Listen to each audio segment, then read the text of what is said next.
It's a major breach because there was already an order apparently to say procure only from Vijaya Dairy. Isn't that right, Gautam?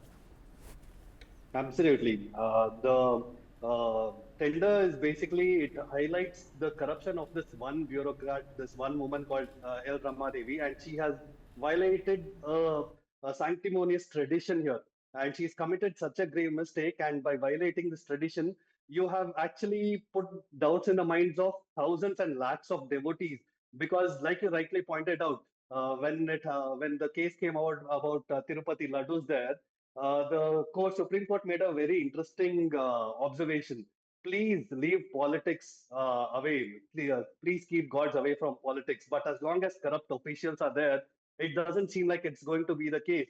And if it is a case of this L Rama Devi, who's the executive officer who was taking care of the temple work here, and if she has got this tender at a lower price, why isn't there a probe? There should be a probe into this. What is the punishment here? She has got transferred to the revenue department. They have issued a charge memo to this executive official. They have cancelled the ghee tender. That's not enough.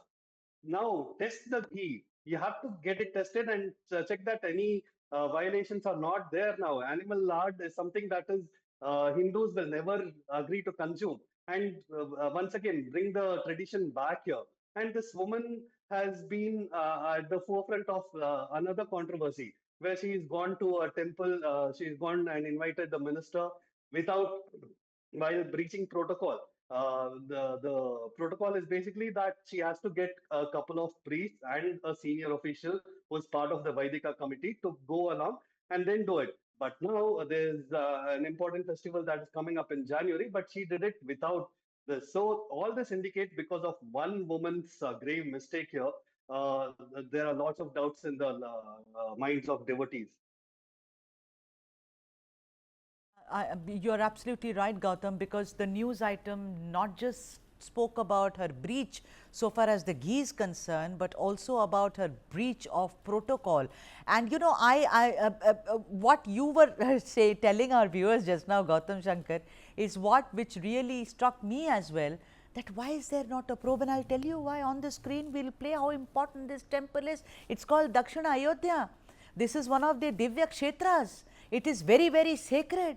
There is a footfall of lakhs of people who come there. And you're absolutely right. You know, in January, there is a big festival. Sankranti also, there is a big, congregation. On Ekadashi, it is a very, very big congregation. So do you think that the government, by just transferring her, or do you think that this will become a big issue very soon, much like what it did in Andhra Pradesh?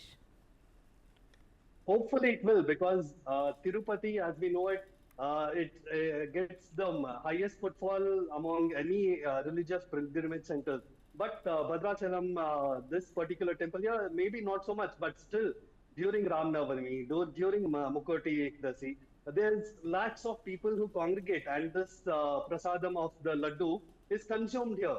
And when this particular person has done such a grave injustice just for her greed, she's agreed to get the tender at a lower price, and that basically highlights how serious this issue should be taken. And the government should really now crack down. The Endowments Minister cannot just let it go by saying, "I've issued a charge memo, I've transferred her." That is not good enough punishment. It's really time to set a precedent here and say that such issues will not recur again. And Andhra Pradesh and Telangana have some of the most prominent temples, like you rightly Sure. pointed out. And this kind of issue recurring just months after what happened in Tirupati is a grave, grave, horrible mistake that's happened here in the state here.